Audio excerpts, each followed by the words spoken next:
अश्व पे एक कपड़ा होता है जिस पे लिखा है कि अश्व को जाने दें या फिर युद्ध के लिए तैयार रहें। सभा में काशी नरेश ययाति ऋषि विश्वामित्र को छोड़कर सभी को प्रणाम करते हैं। यह देख विश्वामित्र क्रोध में श्री राम के पास जाते हैं। ऋषि विश्वामित्र: राम, उस राजा ययाति मुझे प्रणाम नहीं किया, मेरा अपमान किया, तुम उसको मृत्यु दंड दो। यह सुनकर श्री राम ययाति को खोजने निकल पड़ते हैं।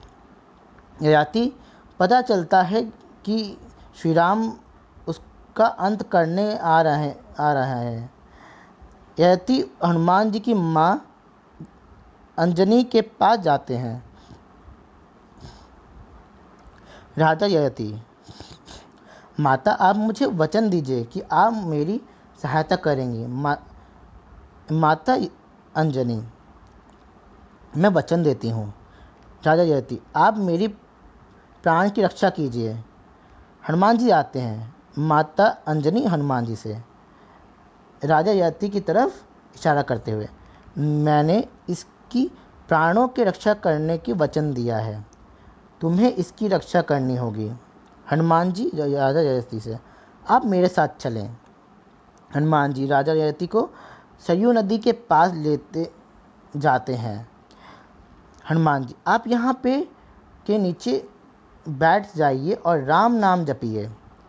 ययाति पेड़ के नीचे आगे बैठ जाते हैं और राम नाम जपते हैं। श्री राम ऋषि विश्वामित्र के साथ वहाँ आ जाते हैं और राजा ययाति को देते हैं। श्री राम राजा ययाति पर बाण चलाने जाते हैं पर उनके राम नाम जपने से नहीं मार पाते। ऐसा 2 बार हुआ। ऋषि विश्वामित्र मन में, राम नाम से तो खुद राम नहीं जीत पा सकता, तो कोई और क्या जीतेगा। ऋषि विश्वामित्र श्री राम से: मैं महाराज ययाति को माफ़ करता हूँ, आप उनको दंड ना दें। ये है राम नाम की महिमा, जिससे खुद श्री राम नहीं जीत सके, जो किसी को भी बचा सकता है। समझे, ये है राम नाम की महिमा। आप राम नाम जपेंगे, हर मुक्ति से आपको निवारण मिलेगा। श्री राम, हनुमान जी और राजा ययाति और ऋषि विश्वामित्र श्री राम के भवन चले जाते हैं। देवपुर के राजा वीरमणि शिव भक्त हैं। उनके 2 पुत्र हैं, रुक्मांगद और शुभांगद। वीरमणि ने तपस्या से शिवजी को प्रसन्न कर वरदान पाया कि शिवजी वीरमणि और उनके राज्य की रक्षा करेंगे। रुक्मांगद ने अश्वमेध यज्ञ के अश्व को पकड़ लिया था। वीरमणि रुक्मांगद से: श्री राम हमारे मित्र हैं, उनका अश्व लौटा दो। रुक्मांगद: युद्ध होगा, क्योंकि अब मैं अश्व नहीं लौटा सकता। युद्ध आरंभ होता है। युद्ध में रुक्मांगद हारने लगता है। वीरमणि भगवान शिव से: भगवान शिव, आप हमारी रक्षा करें। शिवजी अपनी सेना को भेजते हैं, जिसमें शिव अवतार वीरभद्र भी होते हैं। वीरभद्र राम जी की सेना को मूर्छित कर देते हैं। तभी श्री राम वहाँ आते हैं। श्री राम वीरभद्र पर प्रहार करते हैं पर संतुष्ट नहीं कर पाते। फिर श्री राम फरसा अस्त्र से शिव जी को संतुष्ट करते हैं। फिर शिव जी सबको मूर्छित अवस्था से जगा देते हैं। श्री राम भवन वापस चले जाते हैं। अश्व आगे बढ़ता है और वाल्मीकि ऋषि के आश्रम पहुंचता है। लवकुश अश्व को पकड़ लेते हैं। श्री राम से सीता जी के बारे में प्रश्न पूछने के लिए अश्व को पकड़ा। शत्रुघ्न लवकुश के पास आते हैं। शत्रुघ्न: हमारा अश्व छोड़ दो। लवकुश: नहीं, हम वापस नहीं करेंगे, हमें श्री राम से बात करनी है। लवकुश शत्रुघ्न को मूर्छित कर देते हैं।